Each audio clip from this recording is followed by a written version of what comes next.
Hey there, welcome to Sports Talk Live Buffalo Plus. I'm Sports Director John Scott, joined as always by our insider and Hall of Famer Vic Carucci. Bills, Patriots, round 2, Sunday afternoon, 1 o'clock in Foxborough. Things not the same for either team as when they met in October. So we have other things and more things to talk about the matchup like always. ESPN's Mike Reese making a repeat appearance. He was so good the first time. Vic going to chat it up with him for New England side of things. And we have to talk about the 44-year-old father of 10 who is back in the NFL after 5 years of retirement. Of course, that is Philip Rivers. Father and grandfather. That's something I got in common with That's true. Philip Rivers. It is a wild thing that we have left plenty of time at the end of the show to get into. Vic, I just want to start generally before we get into the injury report because there's a big name that popped on there. But I want to start generally the magnitude of this game, even if the Patriots are in the driver's seat in the division. It's huge because, the Pats are in the driver's seat, and the Pats, even with a loss to the Bills, have an opportunity to get the win. All they need is one, right, to clinch it. And, a couple road games, at Ravens, at Jets, and then they finish off with the Dolphins. But I would say that for the Bills' sake, and the changes that have happened really with both teams. Obviously, the Pats taking off like a rocket. Buffalo, pretty inconsistent, but I really think this rematch sets itself up as a game that could be even more favorable from a Bills standpoint, just given what we've seen from the Bills for the better part of the last 2 games. The injury report was encouraging. That was going to be the theme, but now we see Christian Benford popping up here today, limited with a toe injury. I will tell you, I was at about the 20 minutes or so the media is allowed to view practice today. Even got some video of Christian Benford participating absolutely normal. So something with the toe must have happened during Thursday's practice. Our Jonathan Acosta seeing Benford in a walking boot afterwards. So this is probably, no, not probably, it is the biggest thing because, Vic, we've sat here many weeks this season and said, if something pops towards the back end of the week, especially when a boot is involved, this is not encouraging Benford, especially after what Stephon Diggs did in the first matchup. This is really critical. And, back-to-back games where this guy has played. He was honored as the AFC Defensive Player of the Week for the Steelers game. He probably could have won that for what he did the following week. I think this is certainly a concern, and as well as he has played. We've talked about how he's come into his own.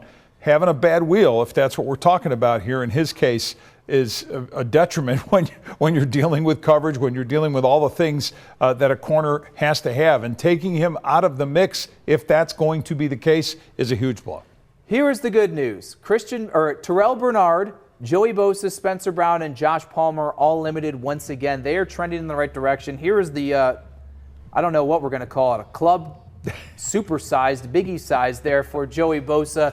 He's limited as well. You know what the impact Joey Bosa can make. We know the impact Spencer Brown can make.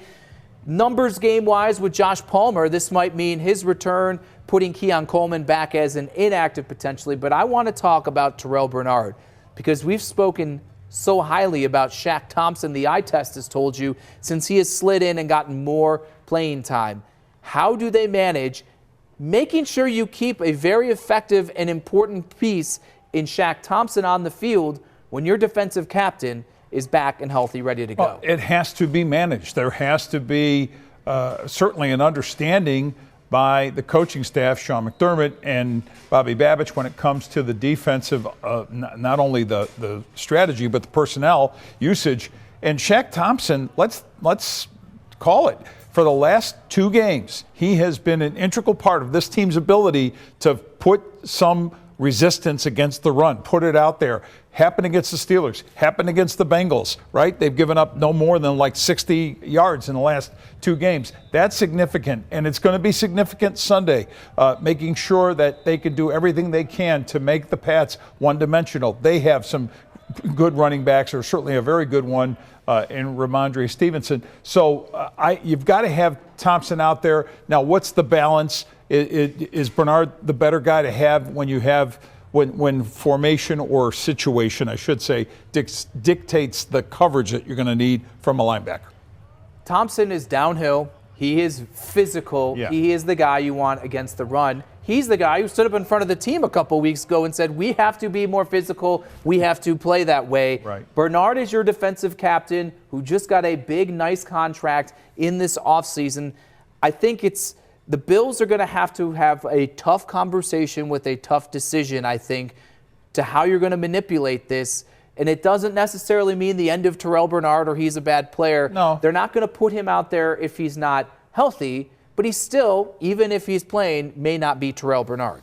Yeah, and that's really been the question about him all year long. And I think, fortunately for the Bills, luckily, you have Shaq Thompson stepping up the way he has. And let's face it, we know the comfort level that Sean McDermott and this whole Bills organization, but especially McDermott, especially Brandon Beane, the comfort level they have with Shaq Thompson from his Carolina Panther day, from their days together with him in Carolina. And I think there's sort of this veteran second nature thing that he brings. I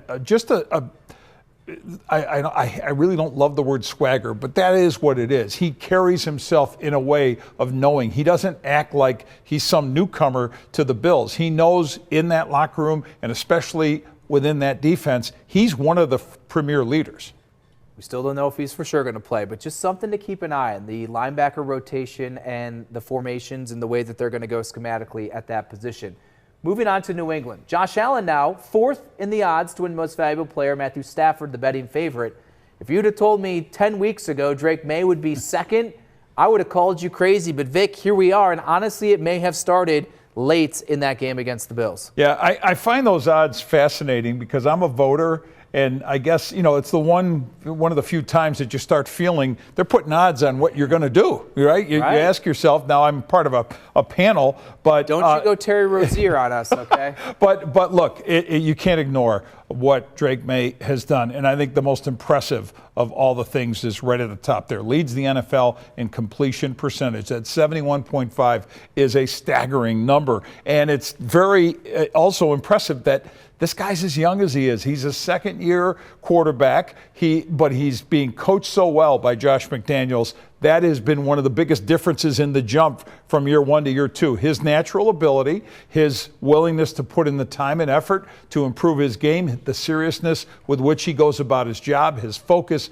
everything, and he makes it work. And it isn't just a pocket passer, he's a mover. He's a guy who gets things done on the move, and some of his most effective passing comes on those rollouts, which we remember from that October 5th win against Buffalo. Yeah, he's run for over 300 yards and 2 touchdowns. These are the 2 numbers that really stood out to me. He's 2nd in the NFL in average pass length and 2nd in the NFL in average pass length per completion. Yeah. Please don't ever make me say that again. It's a tongue twister there. But he's not dinking and dunking like maybe some young quarterbacks to protect them would be doing. He's not driving it down the field necessarily 30 yards all the time, but he is driving it down the field at a rate maybe higher than anyone in the league. And he has the targets that allow him, of course, to do that. You drive it down the field when Kayshon Boutte is able to, beat people deep, which he can do, and get to the end zone and catch those over-the-shoulder passes. Stephon Diggs, we know his capability of stretching a field. And then Mac Hollins, I'm using those 2 familiar names, which Bills fans know, but Mac Hollins will occasionally find his way into the mix on those plays that stretch. And even the tight ends, Hunter Henry, Austin Hooper, they too can make an impact with their ability to stretch, get down the seam. You know what this list looks like? It kind of looks like everybody eats, Vic, except everyone is a little more full than what the Bills pass catchers are doing here. Yeah. No one jumping off the page here. Diggs obviously had that monster game telling me as he jogs off the field, it looks like I still got it. Yeah. He hasn't performed like that, though, since that game here. Right. That doesn't mean Diggs is not going to be a problem, but you could see here the distribution week in and week out is far more widespread. And truly, I'm not just trying to poke at the Bills here, more of an everybody eats type of thing. So don't just focus on Diggs. There are other players on this Patriots passing attack that can beat them as well. And you have to do that, John. I mean, you better not be so focused on one guy. I know it worked well when a guy named Josh Allen was throwing to Diggs, but I do think in the case of the Patriots and the types of receivers they have and the scheme they run, widening out the distribution is important. Patriots' run game is more of a secondary type of thing, lower third of the NFL. But one of the bigger things that has changed from the first meeting with the Bills to the second is New England finally, and I'm not saying it because I'm an Ohio State guy, TreVeyon Henderson is better than Ramondre Stevenson. Why it took them this long to finally flip the script and to send him their second-round pick as their lead back, I don't understand. But he is now with that guy, aided by the fact that Stevenson had to miss some time due to an injury. But they're both back now, and Henderson is the guy. Yeah, he is. He has emerged as the guy. I still think Stevenson is the more effective player, although they've had issues, and his injury contributed to this. They've had issues in the red zone. And I think that's where Stevenson, when he's playing at his best, is the most effective. He certainly was against the Bills going back to October. But you're right about Henderson, and you're right about what he can do in the open field. I think it's really smart the way Josh McDaniels incorporates them not only as runners but also as receivers, and having that balance with Drake May is critical. Drake May is in that MVP conversation, of course, because of his production, but it's also in no small way due to the balance that this Patriot offense has. Let's go to New England's defense, and you talk about another thing that has changed drastically. Milton Williams is a guy that you just look at their stats specifically against the run, and you see a line in the sand of where they were one of, if not the best run defenses in football. He's now missed basically 3 games. He's only been on IR for a couple weeks here, but 4 straight games of allowing over 100 yards rushing. Prior to that, they only allowed 2 earlier in the season. 140, 120 to Cincinnati, 111 to the Giants. That 140 was the Jets. I mean, they were a different team. You can run on New England, and we know that's what the Bills want to do. Absolutely, and that is where this game could really turn. You get James Cook rolling, you get Ray Davis rolling, you get it all going, Ty Johnson, and I would say that should be the approach with Joe Brady, is just unleash your running attack. There's the forecast of some snow on the ground. Could be another snow game. Keep that in mind. You're still going to want Josh Allen to do all the Josh Allen things he can do, but have that run game rolling. And Harold Landry, you see him there leading the team with 7.5 sacks. He actually downgraded today to a not practicing as he deals with a knee injury, something to keep an eye on as well. All right, that's our thoughts on this Bills and Patriots matchup. Coming up, ESPN Pat's beat reporter Mike Reese back to chat with Vic about New England's side of this. You're watching Sports Talk Live Plus here on WGRZ Plus.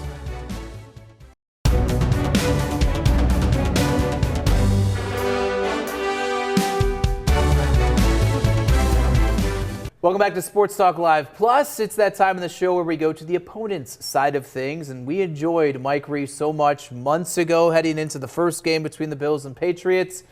Vic calling him up again and saying, buddy, it's time to chat about round number 2. Why fix what ain't broke? Right. It's my thinking. Look, a lot's changed with the Patriots and the Bills, but especially the Patriots since October 5th, when they were seen as maybe this upstart kind of team. Of course, they beat the Bills, and then they go on this roll. But beyond just the wins, the consecutive wins they've put together, there have been other changes within this team, and I asked Mike Reese, from where is this emanating? So much has changed since that meeting in early October at Highmark Stadium, and at that time it seemed like the Pats, okay, maybe they could find a path to win this game. Now they look so dominant. What has happened? They've built this confidence, Vic, over the course of the last couple months that they're not just this upstart team, that they might be a championship team. And that has stood out to me in Mike Vrabel's messaging, the head coach saying this week that they're playing for a championship. So he's not sort of running away from that with his team. He's letting them know this is what's out in front of you, and that now maybe the mentality needs to shift from, hey, you were the team everyone was maybe overlooking, to now, you're the team that's up at the top, and let's see if we can get over the hump here. You can't have the kind of winning streak the Pats have had without outstanding play from the quarterback. And of course, Drake May is doing that. What are the things you are seeing from this player and how he's evolved since early in the season? So I'm glad you mentioned it, because when we were talking at the start, I said, I got to mention Drake right off the top in terms of how they've been able to continue their winning ways, because the quarterback's such a big part of it. The accuracy is probably where I would start. He leads the NFL in completion percentage. And it's really sort of fitting to me that we're talking, and it's Patriots-Bills. And I'm going to reference back to one play from that Week 5 Patriots-Bills game that I think really helped Drake May take off. And it was that play in the second half when he was rolling out of the pocket to the right. The play had broken down, and he found Stephon Diggs along the right sideline, if you remember it, at Highmark Stadium for about a 30-yard gain. It was a tight window. Diggs caught it right on the sideline. And that was the play, Vic, that I remember saying to myself, whoa, if there's going to be plays like this from Drake, then anything's possible for this team. And I really felt like that play and that game and the end result of that game gave Drake May and this team a lot of confidence about what they could accomplish.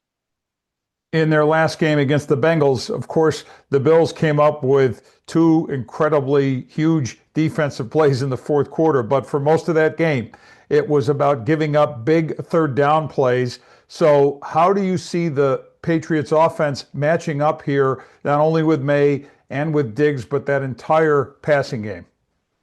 Well, I feel like we could see a lot of points in this game from both teams. That's the first thought I have. And I think the red zone is going to be critical.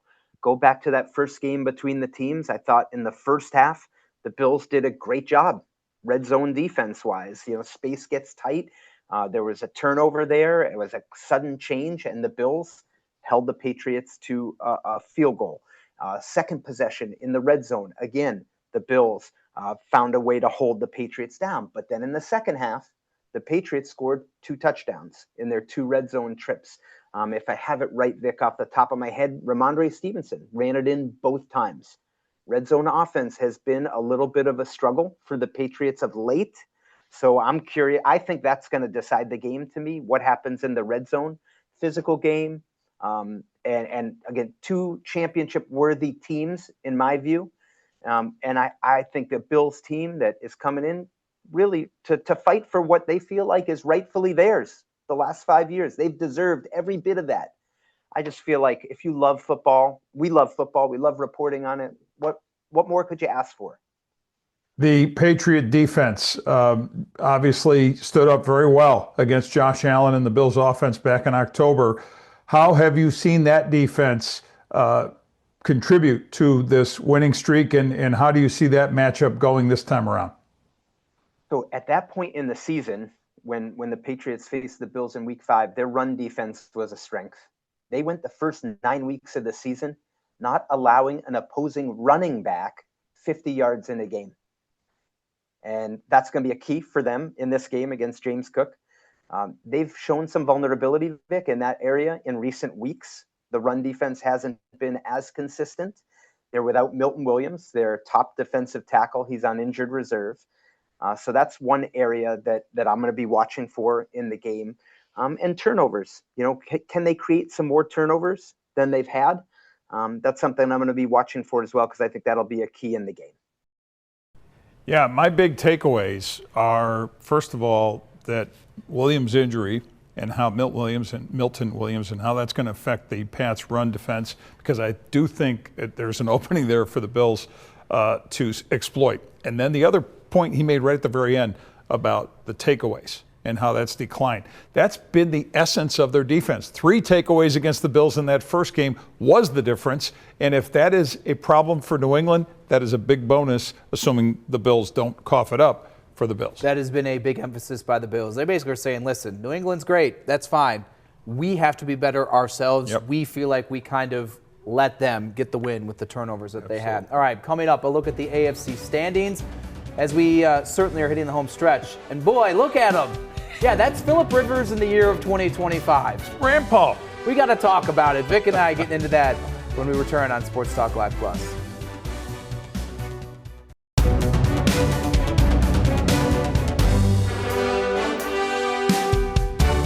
Welcome back here to Sports Talk Live Plus. Time flies when you're having fun. I can't believe we're already at the home stretch here. 4 more games left in the regular season, so the playoff race also hitting the home stretch. Here's a look at the standings entering Week 15. Broncos are the 1 seed, even though they have the same record as the Patriots. Then there's the gap with the Jags. Steelers have jumped over the Ravens there to now be in the AFC North lead. Chargers, Bills at 9-4, the top teams in the wild card. Texans there. Then you look, you got the free-falling Colts, who we're going to get into in a second here. And then there's the Ravens and the Chiefs at 6-7. Miami is also at 6-7 here, but behind those teams. What stands out to you, Vic, as we enter Week 15? Yeah, what stands out, of course, is how things can change if we do see a Buffalo victory and how much they close that gap against New England, and now they're even, and even in the sense of each winning a game, and then Buffalo's positioning as it applies to the postseason. I don't mind really where they finish in that top 7. When I say mind, think that it has makes a big difference on their postseason success or failure. Right. They're going to do whatever they're going to do, likely have to do some of it, if not all of it, on the road, and so be it. Yeah, I think this Sunday will be a good step forward in their road inconsistencies where they've lost games, they've played sloppy, they've turned it over. That is as much of a measuring stick about the opponent as it is just simply trying to get more consistency away from Highmark Stadium. Ravens and Colts 6-7, right on the precipice of just officially being out is crazy. That's crazy. You know what's crazy? Phillip Rivers coming out of retirement and signing to the Colts practice squad. Yes, the last NFL game he played, January 2021, inside Highmark Stadium, losing to the Bills in a wild card round that ended in a Hail Mary batted down by the safeties there. Rivers is currently, Vic, as you're well aware, a semifinalist for the Pro Football Hall of Fame. I'll take this part of it, as you have made it clear to me. On the practice squad, his clock is fine. He still can be eligible for the Hall of Fame. Right. The second he goes up to the active roster, the 5-year wait restarts for him. But let's talk about just the now. He has a very good shot with the injuries at quarterback, like Daniel Jones being out, to play quarterback fresh off the street this weekend against the Seattle Seahawks. It's one of those great stories. I mean, great, hopefully, that he can stay in one piece. I can't help but think of, there was a movie, it was kind of a B movie, it was called The Gray Ghost. Dennis Quaid plays this quarterback who eventually is in his aging years, play with the Broncos, I think he ends up with, and is getting annihilated as an old guy dropping back, and that's what I'm seeing here. He's a grandpa. I mean, he's a dad of 10. He's something, and just look at him. His presence is interesting and dynamic. But man, there's younger, faster guys. They didn't get any slower in the last 5 years or any smaller. Riley Leonard, full go in practice. You still may see Phillip Rivers on Sunday. Dennis Quaid. That guy made a living off of playing old athletes on the movie screen. With Vic Carucci, I'm John Scott. Enjoy Bills Patriots Sunday, 1 o'clock in Foxborough.